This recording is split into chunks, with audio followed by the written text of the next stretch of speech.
Friends, this is Bhavnapuri. I welcome you all.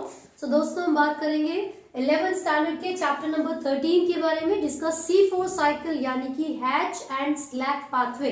ठीक है, तो जो C3 साइकिल है उसकी वीडियो मैं ऑलरेडी अपलोड कर चुकी हूँ। आज हम बात कर रहे हैं हैच एंड स्लैक पाथवे के बारे में। तो बेसिकली जो C4 साइकिल है, यहाँ पर 4 कार्बन का सबसे पहला जो स्टेबल प्रोडक्ट बन रहा है वो ऑक्सैलो एसिटिक एसिड भी हो सकता है। यहाँ पर जो C4 एसिड मैंने लिखा हुआ है ये ऑक्सैलो एसिटिक एसिड भी हो सकता है। ठीक है, ये मैलिक एसिड भी हो सकता है और ये एस्पार्टिक एसिड भी हो सकता है। तो ये हम किस बारे में बात कर रहे हैं, हम क्या पढ़ रहे हैं? हम C4 साइकिल पढ़ रहे हैं, जो कि फोटोसिंथेसिस के लिए यानी कि ग्लूकोज की फॉर्मेशन के लिए एक बहुत ही इंपॉर्टेंट स्टेप है। ये उन प्लांट्स के अंदर चलेगा, ये साइकिल उन प्लांट्स के अंदर मिलेगा जो एरिड रीजन में यानी कि ड्रायर कंसंट्रेशन, जो जहाँ पर बहुत ही हाई टेम्परेचर होता है, उस एरिया में मिलने वाले जो प्लांट्स होते हैं, जो डेजर्ट प्लांट्स होते हैं, उनके अंदर मिलने वाला ये साइकिल है, जिसकी मदद से वो ग्लूकोज की फॉर्मेशन करते हैं, फूड की फॉर्मेशन करते हैं। ठीक है, तो C3 साइकिल में हमने ऑलरेडी देखा था, जो फर्स्ट स्टेबल प्रोडक्ट बन रहा था वो 3 कार्बन का एक मॉलिक्यूल था। और यहाँ पर C4 साइकिल के बारे में बात कर रहे हैं। दैट मीन्स जो पहला स्टेबल प्रोडक्ट बनेगा कार्बोक्सिलेशन के रिजल्ट में, यानी कि एडिशन ऑफ CO2 के रिजल्ट में, वो 4 कार्बन का एक मॉलिक्यूल होगा, है ना। और उस मॉलिक्यूल की मैंने यहाँ पर एग्जांपल्स आपको दिए हैं, oxalo acetic acid, malic acid और एस्पार्टिक एसिड। बच्चे मेडिकल में पूछा जाता है, नीट में एक क्वेश्चन आया हुआ है कई बार कि C4 साइकिल में जो फर्स्ट स्टेबल प्रोडक्ट बनता है, 4 ऑप्शंस आपको मिलेंगे और पूछेंगे which of the following is not the stable product in C4 cycle. तो 3 ऑप्शंस ऑलरेडी मैं आपके सामने रख चुकी हूँ, जो कि बिल्कुल करेक्ट आंसर है। तो चौथा वो कोई भी 4 कार्बन का मॉलिक्यूल आपके सामने दे देंगे। ठीक है, और उसको पढ़ के आपको बताना होगा कि इनमें से कौन सा स्टेबल प्रोडक्ट नहीं बन सकता। ठीक है, तो स्टार्ट कर रहे हैं हम अपना साइकिल बिना टाइम वेस्ट के। सो दोस्तों, C4 साइकिल में आप देख रहे हो ये एटमॉस्फेरिक CO2 है। ये जो 2 सेल्स मैंने अलग अलग बनाए हुए हैं, इनकी जो अपीयरेंस आपको अलग अलग दिख रही है वो इसलिए है क्योंकि ये ऊपर वाला सेल रिप्रेजेंट कर रहा है लीफ के मेसोफिल सेल को, और जो नीचे वाला सेल है वो रिप्रेजेंट कर रहा है बंडल शीट सेल को। ठीक है, जबकि C3 साइकिल में हमने सिर्फ और सिर्फ मेसोफिल सेल्स के बारे में पढ़ा था, जिसके पास एक एंजाइम था जिसका नाम था रुबिस्को, राइट। लेकिन C4 साइकिल में हम 2 सेल्स के बारे में बात कर रहे हैं, mesophyll cell and bundle sheath cell. और इन्हीं दोनों सेल्स की प्रेजेंस की वजह से जो अपीयरेंस होती है लीव्स की, जो एनाटमी होती है लीव्स की, उसको हम कहते हैं क्रांस एनाटमी। और जो क्रांस एनाटमी है वो C4 पाथवे में, यानी कि जो C4 प्लांट्स है उनके कैरेक्टरिस्टिक फीचर है। तो मैं यहाँ पे मेंशन कर रही हूँ क्रांस एनाटमी। ठीक है भाई, क्रांस एनाटमी का मतलब क्या है? It is the different type of appearance of the leaves due to the presence of mesophyll cells and bundle sheath cells। तो आप देख सकते हो दोनों सेल्स की एक साथ अपीयरेंस होने की वजह से जो एनाटमी है, जो इंटरनल स्ट्रक्चर होता है लीव्स का C4 प्लांट्स में, वो क्रांस एनाटमी कहलाता है। ठीक है, जो कि सिर्फ C4 में है, ना कि C3 में। इसके साथ आप आगे देखोगे तो यहाँ पर बताया हुआ है कि जो एटमॉस्फेरिक CO2 है, यानी कि एटमॉस्फेयर की जो CO2 है, वो जब भी PEP फॉस्फोइनोल पायरुवेट के साथ रिएक्ट करेगी with the help of an enzyme PEP carboxylase. जो एंजाइम यहाँ पर प्रेजेंट है, जो एंजाइम यहाँ पर इन्वॉल्व है यहाँ पर मेसोफिल सेल्स के अंदर, वो है PEP कार्बोक्सिलेज। इस एंजाइम की प्रेजेंस में एटमॉस्फेरिक CO2 इस 3 कार्बन के मॉलिक्यूल के साथ आके जुड़ेगी, जिसके रिजल्ट में हमारे पास एक पहला स्टेबल प्रोडक्ट बनेगा which is a C4 acid, यानी कि 4 कार्बन का एक मॉलिक्यूल। तो हमारे पास 4 कार्बन के मॉलिक्यूल में क्या क्या हो सकता है?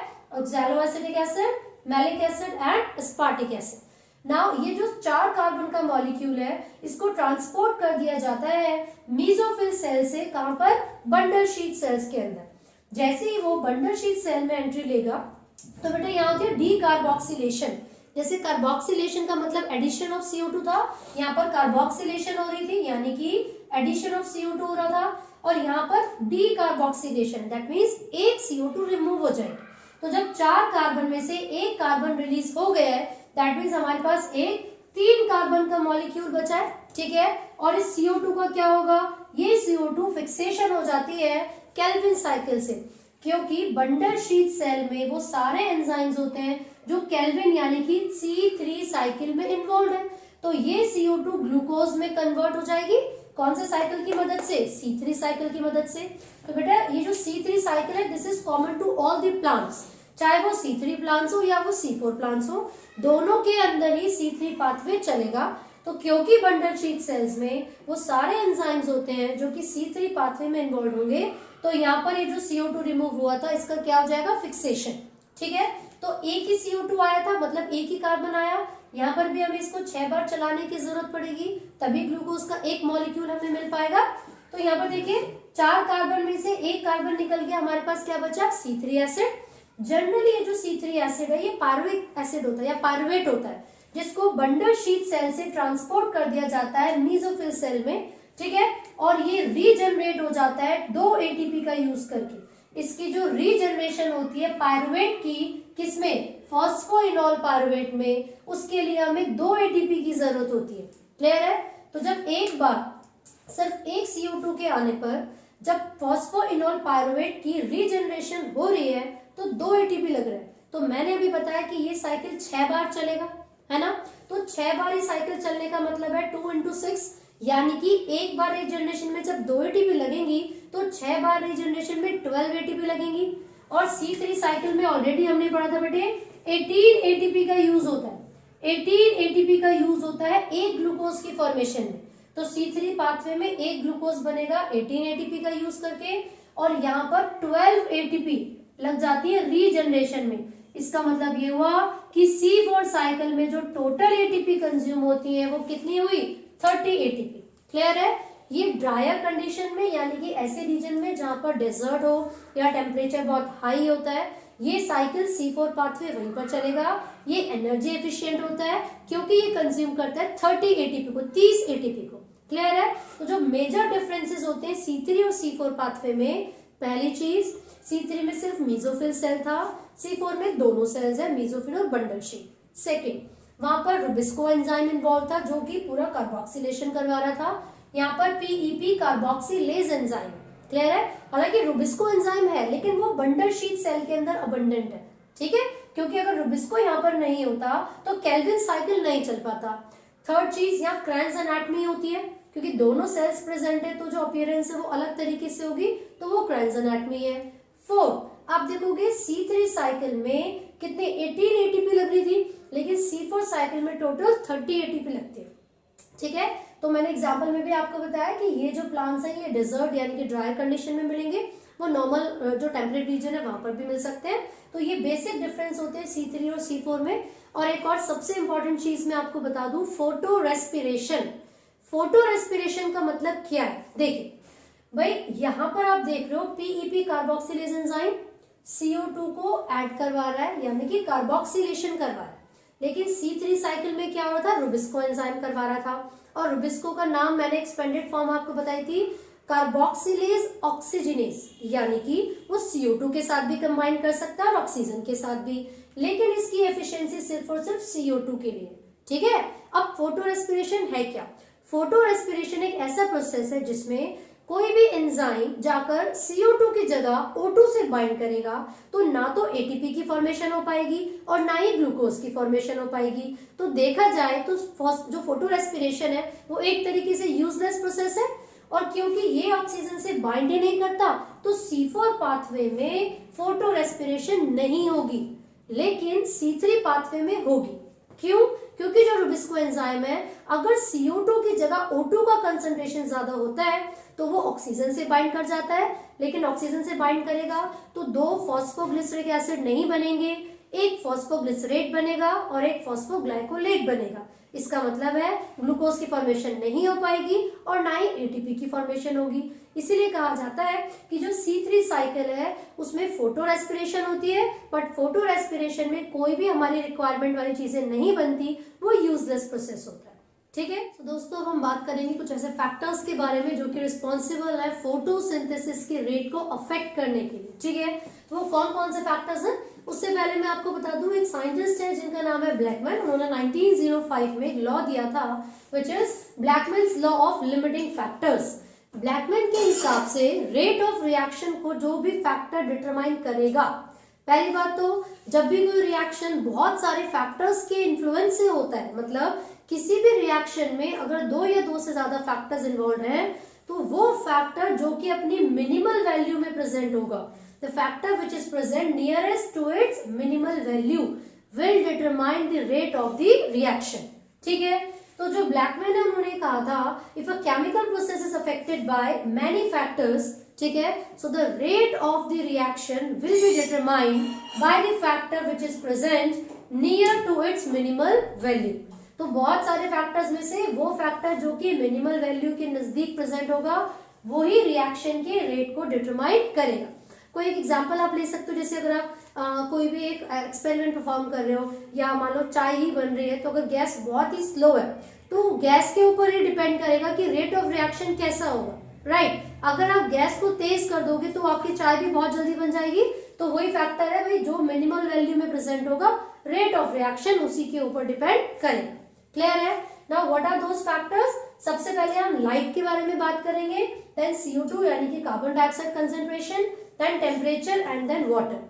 तो जो मुझे लाइट है उसका एक ग्राफ आपको दे रखा है जो कि x एक्सिस पर light intensity and y axis पर रेट ऑफ फोटोसिंथेसिस को रिप्रेजेंट कर रहा है। तो पता होगा आपको कि भैया फोटोसिंथेसिस के लिए हमें एक पिगमेंट की जरूरत है विच इज क्लोरोफिल। ये जो क्लोरोफिल पिगमेंट है उसमें से जो क्लोरोफिल A है which is the major pigment, ठीक है, बाकी सारी पिगमेंट्स लाइट को एब्जॉर्ब करेंगी और एनर्जी को पहुंचा देंगी क्लोरोफिल A के पास। तो होगा क्या कि ऐसा होता है कि जब भी लाइट को एब्जॉर्ब किया जाता है, अगर उसकी इंटेंसिटी ऑप्टिमम है, मतलब जितनी लाइट की जरूरत है अगर उतनी इंटेंसिटी होगी तो रेट ऑफ फोटोसिंथेसिस हाईएस्ट होगा। लेकिन अगर उस इंटेंसिटी से काफी ज्यादा मतलब जो रिक्वायरमेंट है उससे काफी ज्यादा इंटेंसिटी में लाइट आ जाती है, तो ऐसा नहीं होगा कि भैया हाँ और आने दो लाइट और ज्यादा रेट ऑफ फोटोसिंथेसिस इंक्रीज होगा, नहीं। जब हाईएस्ट यानी कि जब मैक्सिमम इंटेंसिटी अटेन हो जाएगी उसके बाद जो फोटोसिंथेसिस का रेट है वो कांस्टेंट हो जाता है। क्लियर है? और कई बार ऐसा हो जाता है जब लाइट इंटेंसिटी अपनी ऑप्टिमम से ज्यादा हो जाएगी तो जो क्लोरोफिल पिगमेंट है वो ब्रेक डाउन हो जाती है, उसका फोटो ऑक्सीडेशन हो जाता है। ठीक है भाई, तो यहाँ पर क्वेश्चन जो 11th स्टैंडर्ड के बच्चों से पूछा जाता है इस ग्राफ के बेसिस पर वो ये है, आप बताइए कि वो कौन सा रीजन है जिसमें लाइट एक लिमिटिंग फैक्टर है, ए रीजन, क्योंकि यहाँ पर लाइट लिमिटिंग है तभी तो फोटोसिंथेसिस का रेट काफी स्लो है, क्योंकि अगर फोटोसिंथेसिस करनी है तो लाइट के अवेलेबिलिटी होना जरूरी है। या फिर क्वेश्चन ये पूछ सकते हैं, आप बताइए जो रीजन ए है उसमें कौन कौन से फैक्टर्स लिमिटिंग हो सकते हैं, तो लाइट तो हो ही सकता है, साथ साथ वाटर और CO2 का कंसंट्रेशन भी लिमिटेड हो सकता है। फिर आपसे पूछेंगे व्हाट डज C रिप्रेजेंट, ये जो C है वो क्या रिप्रेजेंट कर रहा है, तो आप बोलोगे C represents the constant rate of photosynthesis. C क्या रिप्रेजेंट करता है? कांस्टेंट रेट ऑफ फोटोसिंथेसिस, यानी कि जो फोटोसिंथेसिस का रेट है वो क्या हो चुका है? कांस्टेंट हो चुका है, इससे ज्यादा और इंक्रीज नहीं होगा प्रोसेस में। फिर पूछते हैं ये D आपको क्या रिप्रेजेंट कर रही है, तो D में आप बताएंगे maximum light intensity. D represent करती है मैक्सिमम लाइट इंटेंसिटी को। ठीक है भाई, तो उस ग्राफ से इसी तरीके के क्वेश्चंस पूछे जाएंगे। ए में कौन कौन से फैक्टर्स लिमिटिंग होंगे या वो कौन सा रीजन है जहां पर लाइट एक लिमिटिंग फैक्टर होगा। फिर पूछेंगे मैक्सिमम ये लाइट इंटेंसिटी D, ठीक है, constant rate of photosynthesis C। तो ये हो गया लाइट के बारे में। तो अगर नेचुरली ऑब्जर्व किया जाए तो कुछ चीजों को छोड़कर, मतलब डेंस फॉरेस्ट को छोड़कर, है ना, तो एक दो चीजें और है उनको छोड़ के जो आपके एक्सेप्ट दी जो शॉर्टर प्लांट्स है जिनके ऊपर शेड नहीं आ पाती, मतलब जिनके ऊपर लाइट नहीं आ पाती है, बहुत ही ह्यूज कैनोपी वाले बड़े बड़े पेड़ उनके बराबर में है, या जो डेंस फॉरेस्ट है उनको छोड़कर कोई भी ऐसी जगह नहीं होगी जहां पर लाइट एक लिमिटिंग फैक्टर होगा। तो हम कह सकते हैं light is rarely a limiting factors except some plants and the desert forest. ठीक है, तो लाइट तो एक बहुत ही इंपॉर्टेंट फैक्टर हो गया। उसके बाद कंसंट्रेशन ऑफ CO2, अगर C3 प्लांट्स के बारे में बात करेंगे तो उनको ज्यादा CO2 के कंसंट्रेशन की जरूरत है। क्यों भाई? मैंने आपको बताया था C3 साइकिल में रुबिस्को एंजाइम कैटालाइज करवाता है C3 पाथवे, और रुबिस्को कार्बोक्सिलेज ऑक्सीजनेज है, मतलब CO2 और ऑक्सीजन दोनों के साथ जुड़ेगा। तो अगर CO2 का कंसंट्रेशन कम होगा तो वो ऑक्सीजन के साथ जुड़ेगा, फोटो रेस्पिरेशन होगी और कोई फूड नहीं बनेगा। तो हम चाहते हैं कि फूड बने, फोटो रेस्पिरेशन ना हो, तो उसके लिए CO2 का कंसंट्रेशन ज्यादा होना जरूरी है। और जो C4 प्लांट्स है वो 360 यानी कि कम कंसंट्रेशन पर भी रिस्पॉन्स कर देते हैं, फोटोसिंथेसिस शुरू कर देते हैं। फिर आता है बच्चे टेम्परेचर। अगर देखा जाए तो जो C4 प्लांट्स है वो हाइयर टेम्परेचर में मिलने वाले प्लांट्स हैं। मैंने बताया था एरिड रीजन में यानी कि डेजर्ट वाले एरिया में मिलते हैं, तो उनको ज्यादा टेम्परेचर की जरूरत होती है to initiate the process of photosynthesis, जबकि C3 को लोअर टेम्परेचर में भी वो काम कर सकते हैं। And the last factor is water. वैसे जो वाटर है अगर उसका स्ट्रेस हो जाए, उसकी कमी हो जाए, तो इस स्टोमेटा को क्लोज कर देता है, जिसके रिजल्ट में CO2 की अवेलेबिलिटी भी रिड्यूस हो जाती है। तो जब CO2 की अवेलेबिलिटी रिड्यूस हो जाएगी तो फोटोसिंथेसिस तो अपने आप ही इफेक्ट हो जाएगा, राइट। तो वाटर भी एक बहुत ही इंपॉर्टेंट फैक्टर है जो कि फोटोसिंथेसिस के रेट को अफेक्ट कर सकता है। So this is all about the photosynthesis and the factors. So I hope आपको ये वीडियो अच्छी लगी होगी, आपको समझ में आया होगा। अगर कोई भी डाउट है तो आप कमेंट कर सकते हैं, and do not forget to like, share and subscribe. Thank you.